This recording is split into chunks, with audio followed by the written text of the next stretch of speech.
Hello, I'm AppyX Toycat, and Mojang have just made some changes to Raids, the bundle, and even the bee nest. This is quite surprising, but they've also just revealed what the freebie for all affected Realms users is, and I am shocked at just how generous that is. I'm also quite shocked that Big Salmon on Java has finally been fixed, and that is the first thing I want to show you in today's 5-part video, because Mojang did just release a brand new snapshot today, 24W35A, because it's the first snapshot for the 35th week of 2024, and I just learned literally this week that apparently it's quite common in Nordic countries to refer to, you know, days and months, not as days and months, but instead by the week of the year, and that's why snapshots are actually titled that way. Maybe you find it interesting too, but I also just learned that the salmon on Java are now scoop-upable in a correct way. That is to say, if you scoop up a large salmon in a bucket, it will stay large when you unscoop it up, just like so, which you want to do correctly, or you'll end up killing your salmon. By the way, while we're here, I'd like to quickly give you a reminder about the fact that Java has Big Salmon now, but it's actually not the same. I went back to being a Bedrock YouTuber because I thought that actually Java salmon were big now, but actually it turns out Java salmon are not big boned, they're actually very obese. When you kill them, you don't get bones back to prove that they have very large bones, but instead you sometimes, very, very rarely, as you can see right here, get boned meal, which means that on Bedrock we have swole, big boned salmon, but on Java, they've just got some very large, you know, slightly overfed salmon, which isn't that big of a deal. You know, Java players, you're allowed to do whatever you want, but just so you know why I've switched over to Bedrock, one of the other reasons I've switched over to Bedrock is that bundles are coming over there. We'll talk more about the Bedrock implementation later, but for now, just keep in mind that the Java implementation has now switched from using the number buttons on your keypad, so 1, 2, 3, 4, 5, etc., which never made any sense once they made 12 slots, into using the scroll wheel instead. So now as I scroll my wheel, I can scroll through these, just like how you can scroll through your hotbar, and in my opinion, this is way more intuitive, but it also has the secondary benefit, Mojang mentions, of not just being able to see every item in your bundle. Look at my early game items I've got here, by the way, but also it has the fun secondary benefit of allowing you to use the number keys to move your bundle around. So if I press 9 on the bundle, it'll move to my 9th slot, and then I can press 9 here and it'll move right back.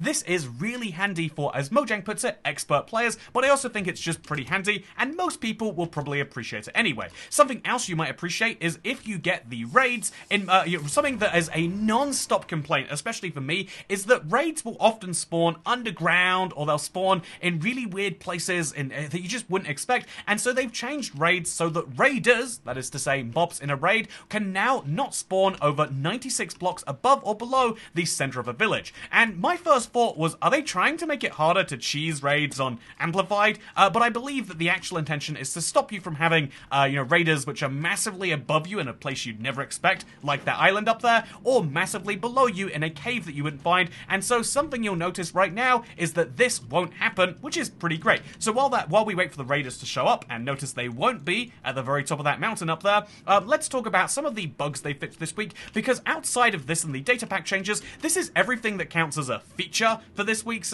new snapshot, and so as a result there are lots of bug fixes which also are very interesting to take a peek at. One of these is the salmon. If you kill a salmon, the hitbox for the salmon is the correct size. You might have noticed that earlier, but also we have some really intriguing changes, such as trader llamas actually attacking zombies, drowned husks, and zombie villagers. They used to not do that even when attacked by them. Also, drowns wouldn't chase you if you were in 1 block deep water. I have noticed this bug. I think it's very, very interesting that they fixed that. I also think it's interesting that bees wouldn't leave their hives in the never/end in some cases. Look, there we go. The pillagers have showed up, and they've showed up not massively vertically in the sky. What a interesting change that is.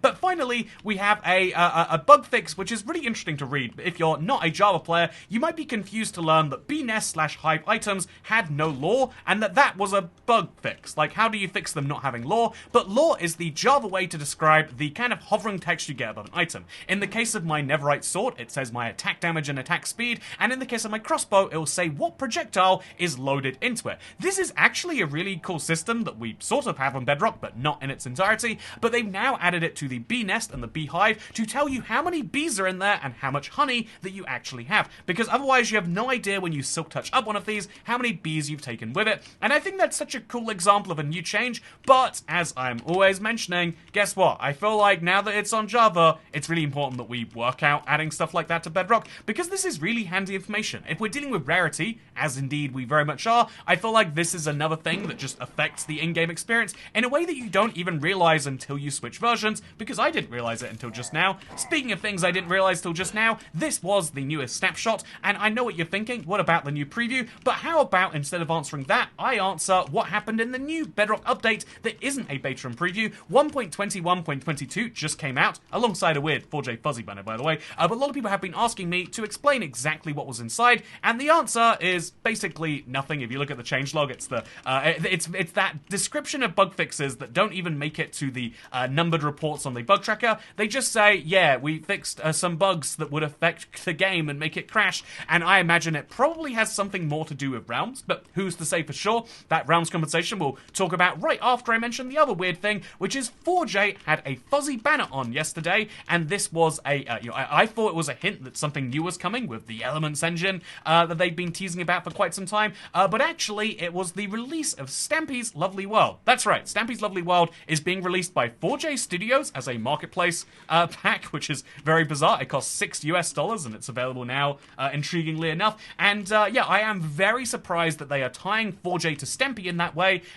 because it is something that, you know, even though he works for the game, it is still very surprising to see them throw the brands in together in that way. But yeah, maybe not surprising to some of you watching, given the link that the two things tend to have many people. But also something that is interesting and linked is the fact that if you had a realm for Minecraft Bedrock, it went down last week, and Mojang basically didn't say anything beyond we're trying to fix it, and then it took them a week to fix it, and a lot in the community were kind of mad that they paid for a service, and so immediately, as soon as it was fixed, they gave people a week of free realms to cover for the week that you might not have had, which is crazy, because for me, I only had about 3 or 4 days of downtime, so I got a week added to my realms, which was great. I loved it a lot. But then, on top of that, they have said that there would be some compensation coming to our inbox, but they said that on Sunday and on Monday, or they said it on Friday actually, and on Saturday we had no news, on Sunday we had no news, on Monday we had no news, and on yesterday all we had was, you know, a marketplace pack from 4J. We had nothing new from Mojang themselves, but today this message appeared and they revealed, at first I was worried as I just immediately said unlock now, and I was like, oh no, they're doing some of the marketplace. But yeah, as well as the fact that you will get, by the way, this free bingo item hunt, which is nice enough I guess,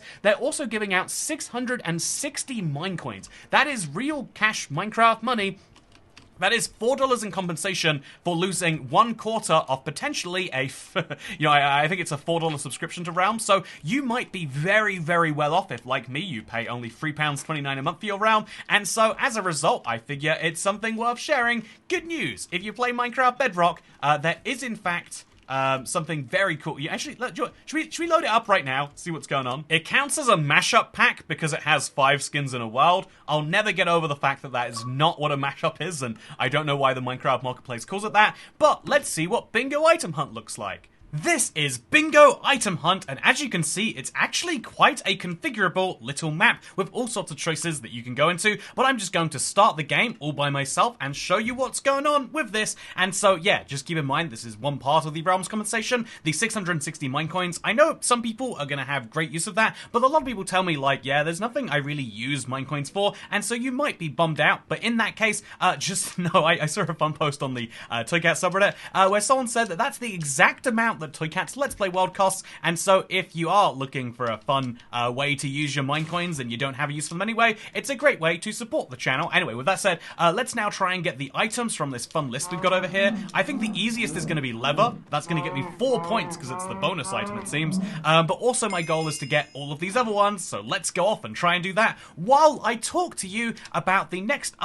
we kind of spoke about updates earlier, but we didn't speak about the bundle because although it got updated on Java, you might be wondering, did it get updated on Bedrock then? It's become a fairly normal thing to see Java updates and Bedrock snapshots released at the same time, or rather Java snapshots and Bedrock previews and betas, and so in the case of this one, it's actually not quite the case. If you're curious as to what happened, there was a preview that came out for Minecraft Bedrock this week, 1.21.30.25, however, it was just reverting a change, most likely because they plan to release 1.21.30, and that means that it's not going to have the bundle inside of it. It means we can wait like 2 to 3 weeks, and the next major minor update will be coming out, which will be very fun in my opinion. But yeah, in the meantime, just keep in mind that if you are looking for the bundle, it won't be coming out, and we can kind of assume from the fact that it's probably going to be in 1.20, 1.40, you know, unexperimental. It'll be experimental in the next update, by the way, but it'll be unexperimentalized in 1.20, 1.40. They're planning to release it after Minecraft Live, or maybe Minecraft Live will be late this year,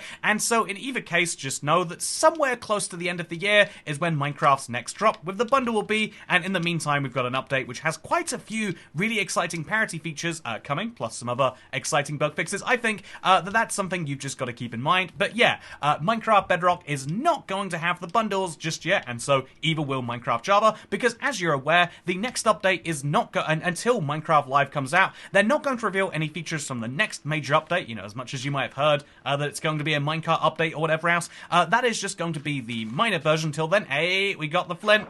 Nice. Hey.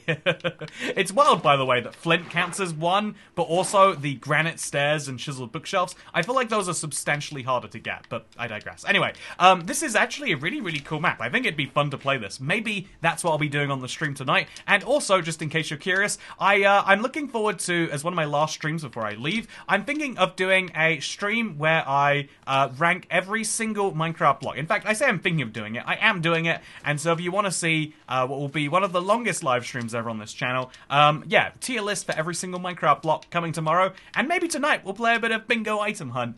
Maybe that'd be a lot of fun. But yeah, for now, I hope you enjoyed this video. I hope it taught you everything you need to know.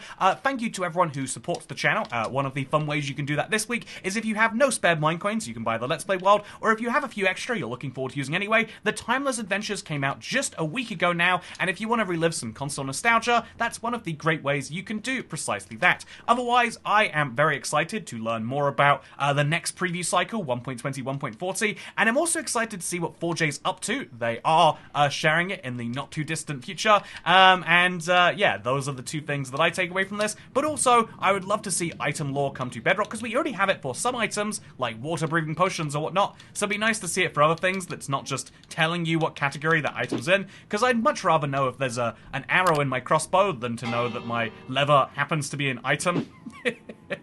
That's such a broad category. What even is items as a category? Anyway, with that said, thank you for watching. Hope you all enjoyed. See you next time, or see you for the live stream today. Goodbye. Fun.